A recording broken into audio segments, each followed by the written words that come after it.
ये जो care taker CM अब आ चुके हैं नकवी साहब, उस पर एक बड़ा एतराज आप लोग ये कर रहे हैं कि उन्होंने प्ली बार्गेन की है। तो क्या ये जो अदालत में आप जाएंगे, क्योंकि आइन के तहत तो अगर हुकूमत अपोजिशन मुत्तफिक नहीं हो पाती, पार्लिमानी पार्टी मुत्तफिक नहीं हो पाती, तो फिर इलेक्शन कमीशन ने ही फैसला करना होता है। वो तो बड़ा क्लियर कट आइन में दर्ज है।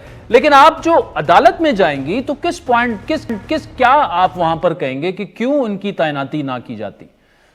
जी देखिए आदिल, सबसे पहली बात तो ये है कि पाकिस्तान के सबसे बड़े सूबे के अंदर अगर सियासी इस्तेहकाम, अदम इस्तेहकाम नहीं, इस्तेहकाम चाहिए और पंजाब के अंदर साफ और शफाफ इंतखाबात के अमल को आगे बढ़ना है तो एक गैर जानिबदार शख्स को एक अहम ओहदे के ऊपर फाइज होना चाहिए था।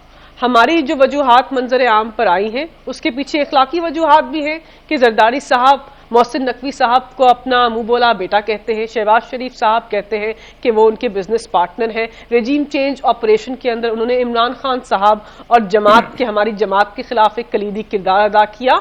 तो उनको एक सियासी जमात से बहुत ही करीबी वाबस्तगी है और पाकिस्तान तहरीक इंसाफ के बहुत संगीन मुखालिफ बनकर मंजर आम पर आए। ये दो बातें हैं। अपने चैनल को भी पाकिस्तान तहरीक इंसाफ के खिलाफ मुतहरिक करके बहुत ही बल्कि ये जो एतराजात हैं